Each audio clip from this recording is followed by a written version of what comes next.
Falar em STF, no Supremo, durante evento para marcar os 3 anos do 8 de janeiro, o presidente do Supremo, Luiz Edson Fachin, defendeu a atuação do ministro Alexandre de Moraes no inquérito da trama golpista. Repórter Igor Damasceno, mais uma vez aqui com a gente, quais foram os elogios feitos pelo magistrado nessa quinta-feira? Igor.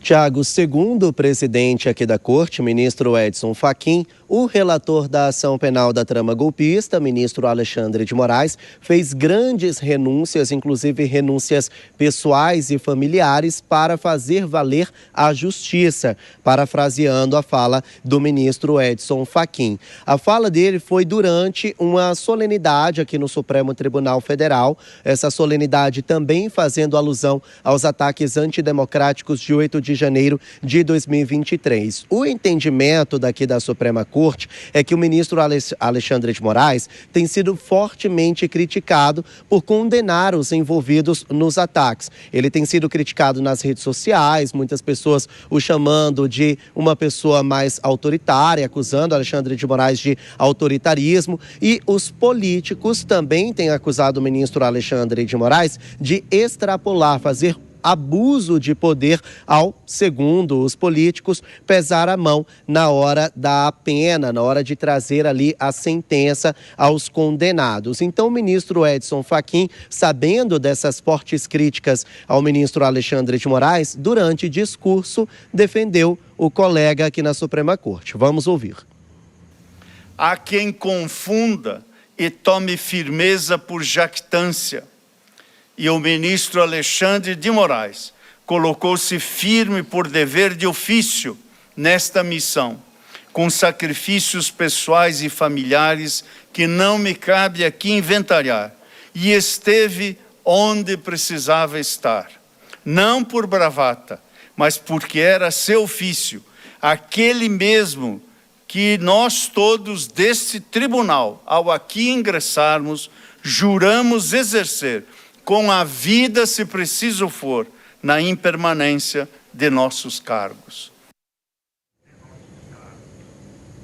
Bom, segundo, então, o ministro Edson Fachin, Alexandre de Moraes não é arrogante, ele é um ministro firme e disse que essas condenações que foram impostas foi porque o STF, na figura de Alexandre de Moraes, fez o seu papel, que era, de fato, julgar e trazer a sentença que achou justa. Então, essa foi a defesa do ministro Edson Fachin a Alexandre de Moraes. Hoje, o STF, por volta das 3 horas da tarde, inaugurou uma exposição em torno dos ataques antidemocráticos de 8 de janeiro. Então, como foi a reconstrução daquilo que foi quebrado aqui no STF? Logo depois, foi feito um documentário com as pessoas que participaram dessa reconstrução. E, por último, jornalistas que foram agredidos pelos envolvidos nos ataques antidemocráticos fizeram um bate-volta, perguntas e respostas, uma roda de conversas aqui no STF falando sobre a atuação da imprensa nos ataques antidemocráticos para combater a desinformação. Essa foi a presença do STF em torno dos 3 anos dos ataques antidemocráticos de 8 de janeiro de 2023. Voltamos ao estúdio. O Igor volta daqui a pouquinho para falar especificamente sobre o ex-presidente Jair Bolsonaro em uma nova tentativa de se reduzir a pena da condenação. Até daqui a pouquinho eu vou começar esse giro pelo Henrique Kriegner, pode entrar aqui no nosso estúdio, a Dora Kramer também com a gente aqui. Ô Kriegner, de qualquer forma, o Supremo esteve na vitrine nesse ano que passou, principalmente por causa do julgamento, e agora, como você já falou e outros comentaristas já falaram também, que é possível que com o veto isso esbarre lá na frente no Supremo. Com certeza isso, o veto sendo derrubado, Tiago, isso com certeza vai ser, volta, né, para o Supremo para que haja ali o encaminhamento. Agora, deveria ter um avanço, e aí esse avanço por parte tanto do Executivo quanto do Legislativo e também do Judiciário, para que se resolvam os conflitos, né? Eu acredito que essas últimas movimentações, a gente teve uma fala hoje do presidente Lula no contexto da comemoração ali do 8 de janeiro, dizendo que foi um processo impecável, né? Um processo ali que não tem repreensão.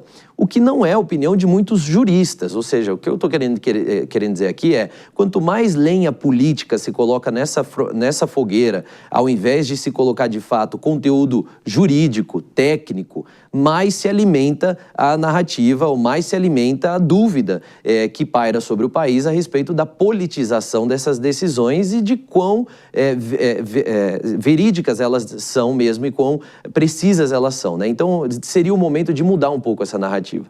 Dora, o que chama atenção também é que foram eventos separados, né? O evento do presidente Lula e o evento do Supremo. Olha, o ano passado já foi mais ou menos assim, né? A cúpula do Congresso não compareceu, o Supremo foi na solenidade, representantes do Supremo foram na solenidade interna, e quando o presidente desceu a rampa, nenhum dos ministros do Supremo que estavam na cerimônia desceu a rampa, justamente porque aquele ato da descida da rampa, assim como o que aconteceu hoje, tem um cunho eleitoral. Então, no Executivo, o que a gente viu no Palácio do Planalto foi, sim, um ato, digamos assim, estreito diante daquele conceito de frente ampla. Não tinha nada de frente ampla. Aquilo foi um ato político, eu acho super de acordo ser político, porque a questão é política, a questão que estamos tratando é política, é institucional, é da democracia, portanto, é preciso que seja abordado dentro do escopo político, mas teve um cunho eleitoral. O Congresso optou por não fazer nenhum tipo de solenidade, o que, do meu ponto de vista, é um erro, porque o Congresso também foi agredido, a sede do Congresso também foi agredida, e o Congresso é um dos pilares da democracia, mas o Supremo Tribunal Federal fez uma cerimônia mais ampla do ponto de vista do que interessa, que é a defesa da democracia, com alusão, com rodas de conversa, com alusão às obras destruídas. Então, nesse aspecto, foi muito mais amplo. E o ministro Fachin, quando disse que o ministro Alexandre de Moraes esteve onde deveria estar, ele, Fachin, hoje falou o que deveria realmente falar, quer ressaltar o papel do Supremo Tribunal Federal, que é bom que se diga, foi das instituições, da sede das instituições, a mais agredida naquele fatídico 8 de janeiro de 2023.